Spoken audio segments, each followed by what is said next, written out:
से बात हुई है कि अभी कोई ठोस कार्रवाई नहीं कर पाया उनके परिवार पर। तो हमारे बीच में अभिषेक जाटव हैं जो दिल्ली से चलकर आए हैं, परिवार से मिले हैं। उनसे जानेंगे कि क्या कुछ प्रशासन से बात हुई आपकी और क्या आश्वासन आपको प्रशासन से। देखिए, सबसे पहले तमाम मीडिया बंधुओं का बहुत बहुत धन्यवाद। इस दौर में नेशनल मीडिया हमारी बात को नहीं सुनता है, हमारी अपनी मीडिया वो हमारी बातों को जनता तक पहुंचाती है। सबसे पहले जब हम लोगों को ये जानकारी मिली कि गाज़ियाबाद से एक परिवार मेरठ एक शादी में गया था और वहाँ एक बच्ची गुमशुदा हुई, उसके बाद 3-4 घंटे बाद उस बच्ची की बेहद गंभीर अवस्था में, मतलब वो दृश्य बहुत दर्दनाक था, वीडियो वायरल हुई, सबने देखी और उसकी लाश उसकी गतिविधि मिली। जब हमें ये पता लगा तो हम लोगों ने प्रशासन को कुछ दिन का समय देखा है। हम लोग यहाँ आए और आने के बाद हमने देखा कि ये लोग अकेले यहाँ बैठे हुए हैं, लोग बैठे हुए हैं, लेकिन प्रशासन का एक प्रशासन के अधिकारी इनकी बात सुनने के लिए इनके पास मौजूद नहीं। जब इन्होंने बताया कि भी हम पुलिस से कार्रवाई से बिल्कुल असंतुष्ट हैं, यानी कि पुलिस इनकी कोई मदद नहीं कर रही। 28 साल की बच्ची, आप समझिए कि एक दर्द है कितना बड़ा है। उस बच्ची की हालत आप देखेंगे तो पूरी तरह से बची हुई थी, उसके प्राइवेट पार्ट मतलब उसको पूरी तरह से क्षतिग्रस्त किया हुआ है। और इस पीड़ा को अगर कोई अपनी पीड़ा समझेगा तो महसूस होगा कि ये दर्द कितना है। जब आज 5 दिन बीत गए हैं तो शायद किसी एमएलए की ड्यूटी होती तो 24 घंटे के अंदर केस बिल्कुल सॉल्व हो गया होता और फाइल पहुँच गई होगी लखनऊ और लखनऊ से आदेश आ गया होता कि जितने भी इसमें एक्यूज थे उन तमाम लोगों को अरेस्ट करके तत्काल भेज दिया गया जेल और ये धारा लगा दी गई सबके वोटर। लेकिन इस देश में एक ऐसा बहुत बड़ा तबका है जिसको हम लोग शेड्यूल कास्ट के नाम से जानते हैं। बहुत लोग हमसे कहते हैं हर जगह जाति को छोड़ देते हैं। यार ये जाति ही तो है जिसकी वजह से हमारे लोगों को न्याय नहीं मिलता है, जिसकी वजह से हमारे लोगों को न्याय मिलने में इतनी देरी होती है, जिसकी वजह से हम लोग यहाँ बैठे हुए इतनी भारी संख्या में कोई अधिकारी नहीं पहुँचा था।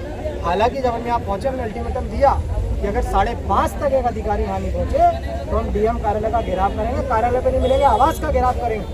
उसके बाद यहाँ पे 15-20 पुलिस वाले पहुँचे।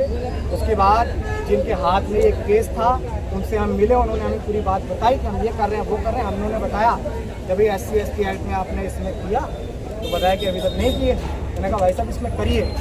फिर उन्होंने हमें आश्वासन दिया कि कल शाम 5 बजे तक SC ST एक्ट में FIR लॉन्च हो जाएगी। उसके बाद उन्होंने ये कहा कि हम बहुत जल्द जितने भी इसमें एक्यूज हैं, मैंने कहा जल्द ख्याल करो, हमें ये बताओ कि समय सीमा क्या है। तो अभी उनसे मिलेंगे, वो समय सीमा बताएंगे हमें अकेले में और उस समय सीमा को तमाम लोगों के बीच मीडिया के माध्यम से वीडियो के माध्यम से रखेंगे। और अगर न्याय नहीं मिलता है तो ये मेरठ है और इस मेरठ के अंदर समाज के जो लोग हैं ना वो सोए नहीं है, जगह के लोग हैं। बस उन तक ये दर्द पहुंचाने की देरी है। जिस दिन उन तक ये दर्द पहुंच जाएगा ना कि ये दर्द कितना बड़ा है, उस दिन इस मेरठ की सड़कों पे पैर रखने की जगह नहीं मिलेगी और पूरी मजबूती से पूरे देश भर के लोग मेरठ की ओर कूच करेंगे कि घटना बहुत बड़ी। और बच्ची किसी एक व्यक्ति की नहीं है, बच्ची वो हम सबकी थी, हमारी बहन थी, हमारी बेटी थी, हमारी बच्ची थी, हमारी भतीजी थी, हमारी भांजी थी।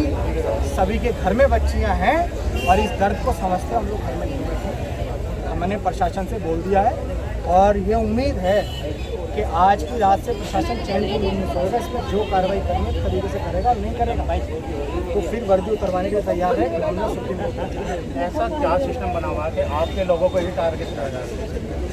ये सिस्टम नहीं है भाई, ये तो पहले से ही एक परंपरा चली आ रही है। हमारे रहबर थे माननीय कांशीराम साहब, उन्होंने एक बात कही थी कि जिनके हुक्मरान नहीं होते, जिनके पैरोकार नहीं होते ना, उनके साथ शोषण अत्याचार होते हैं, उनकी बहन बेटियों की इज्जत आबरू लूटी जाती है, उनके साथ लगातार जाति के नाम पर शोषण होते हैं। तो आज आप देखिए ना, विधानसभा को देखिए खाली पड़ी है, कोई विधायक, लोकसभा को देखिए खाली पड़ी है, क्या संसद देखें, तो जिनका पैरोकार ही उनके साथ शोषण होता है। लेकिन कोई बात नहीं, ये वक्त है, वक्त को बदलेगा, राह के दरिया का किनारा भी कभी आएगा।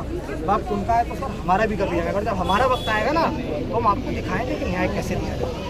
आपके समाज में जो अपने आप को मानते हैं हम पैसे वाले हैं, हम बंगला गाड़ी वाले, वो लोग घरों में बैठे हैं, वो सोचते हैं हमारे साथ ये घटना कभी नहीं घटी, तो वो समाज के अंदर भी नहीं आते, उनको क्या संदेश देना? डॉक्टर अम्बेडकर ने आगरा के अंदर एक बात कही थी सर कि मुझे मेरे समाज के पढ़े लिखे लोगों ने धोखा दिया।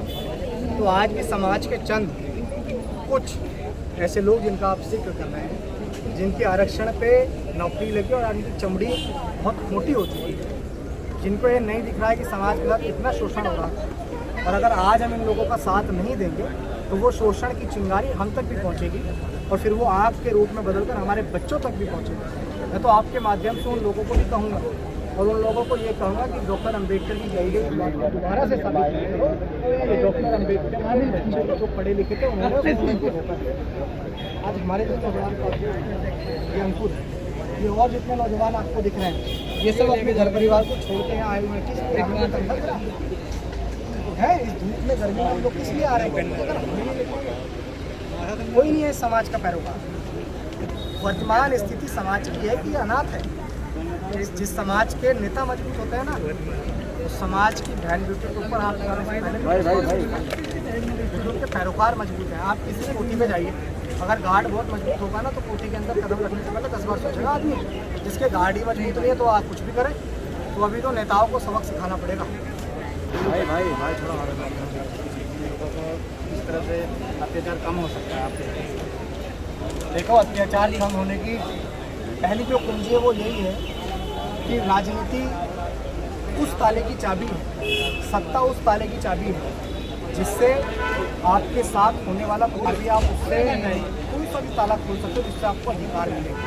लेकिन उसके लिए सबसे पहले हमें बनानी एकजुटता, और एकजुटता बनाने के बाद भी हम लोग एकजुटता क्या बनाते हैं?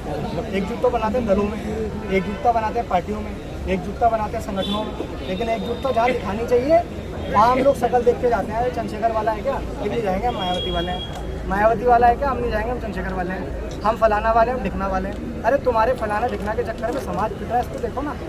मायावती, चंद्रशेखर और तमाम लोग अपनी नेतागिरी कर रहे हैं। हम सब लोग वो समाज को आगे बढ़ाने के लिए जो वो काम कर रहे हैं वो काम कर रहे हैं। लेकिन जो व्यक्ति समाज के अंदर उतर के समाज की पीड़ा को समझे उनके साथ भी खड़े रहो।